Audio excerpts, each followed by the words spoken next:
It's that time of the year again, when videos upon videos are released about setting goals for the new year. But nearly all of these assume that you already know what you want to achieve. What if you are in a life transition right now and don't have a clear idea of where you're heading? Or what if you simply don't have any grand dreams or aspirations? As someone who has struggled with setting goals for the past 3 years of my life for exactly those reasons, I get it. Here are some of the things that have helped me, and I hope help you too.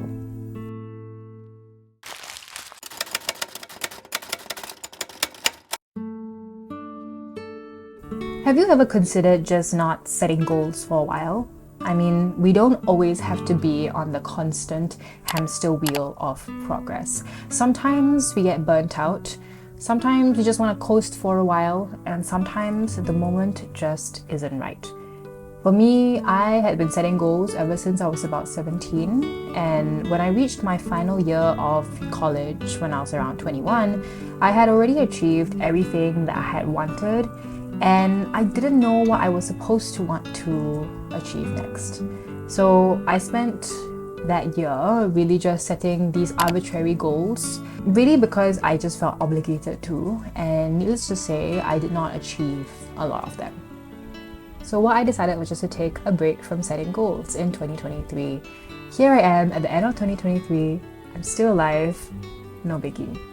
But I get it, goals are important. They concentrate our focus on habits and behaviors that matter. They help us maintain the momentum of our improvement, and at the end of the day help us to work towards a life that we want to achieve. But what if you don't even know what an ideal life looks like to you at this point? What if you have no grand dreams or aspirations? Here are some pathways forward. Fix the immediate problems. As someone who watches a lot of these goal-setting videos, I know it sounds much sexier and more appealing to be working towards large, lofty goals. But all of us, especially when you start adulting, have these basic housekeeping chores to tend to. And these can count as goals as well. If you can't find a mountain to climb, just look around you. Our messy rooms and our hectic lives are full of mini mountains.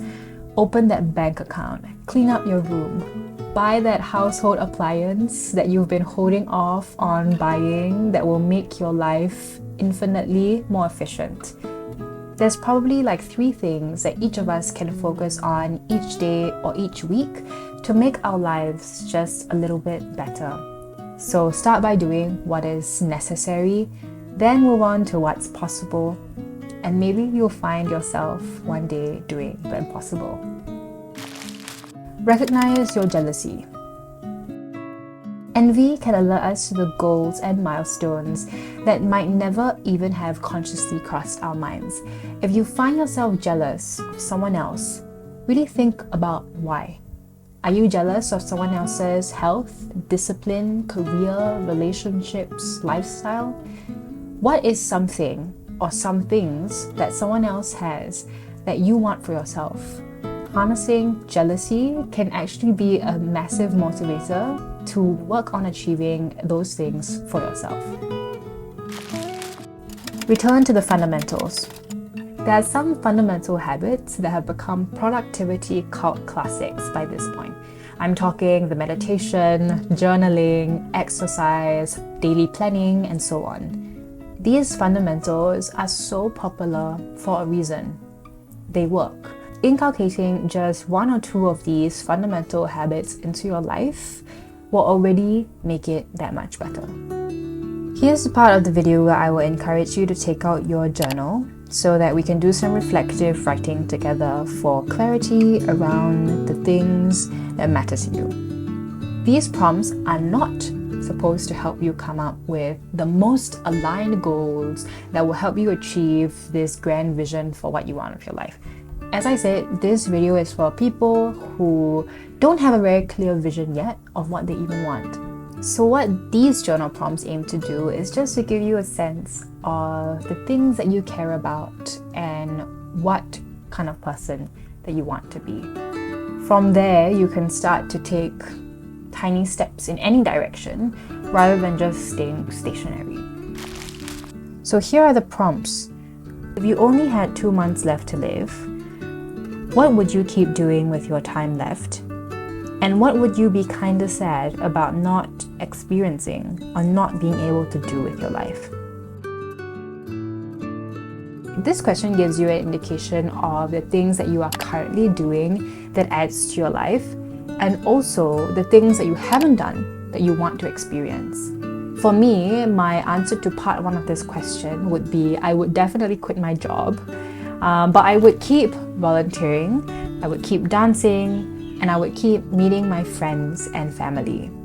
I might also travel with the people that matter to me for maybe like 1 or 2 weeks of these 2 months.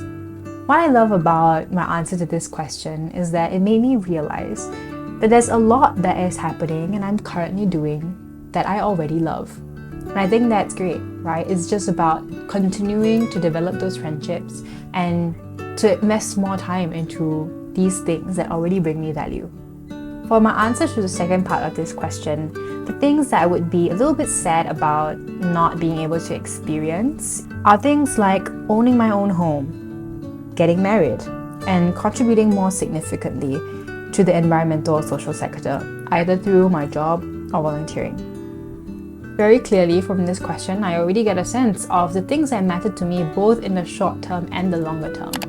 Things like relationships, meaningful work, contribution.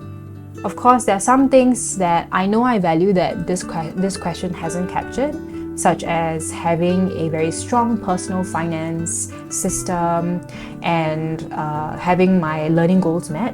And that's just because if I only had 2 months left to live, these things would not be the top priority for me. But then again, what that does show you is what are the things that become priorities to you once you have a limited time left.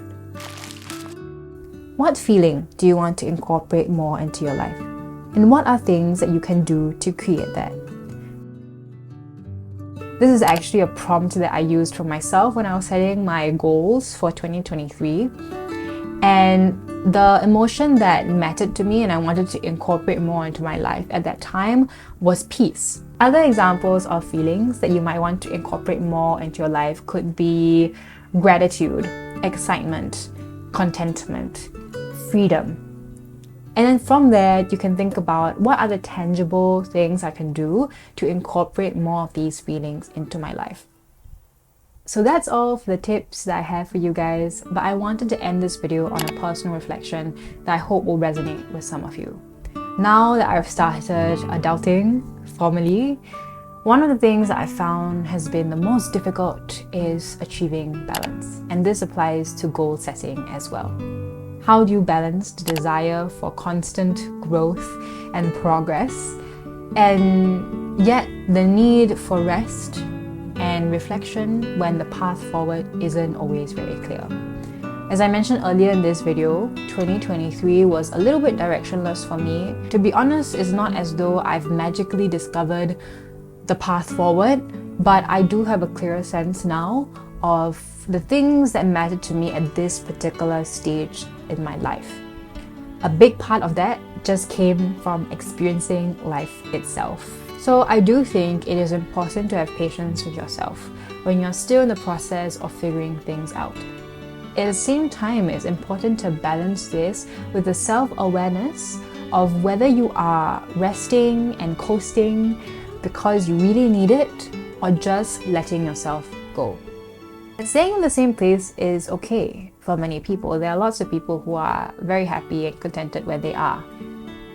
But my sense is that if you are anything like me and if you have gotten this far in the video, then you might be a little bit hungry for something more. The danger of staying stationary in any one aspect of your life for too long is that you stop building the confidence and the competence to work towards the person that you want to be. And I've realized this, even when the end goal is unclear, most of us have a very intuitive sense of what that person is. Sometimes just starting in the middle or starting on a goal that you can actualize in the short term to achieve by the end of 1 month or 2-3 months is more than enough. That's the spirit that I hope we will carry into 2024, that we can start taking action even when the path forward is murky, because I've come to realize the path forward will probably be murky for a lot of our lives. And with that, I hope you enjoyed today's video. Please give it a like if you enjoyed it, and I'll see you guys in the next video coming real soon. Bye.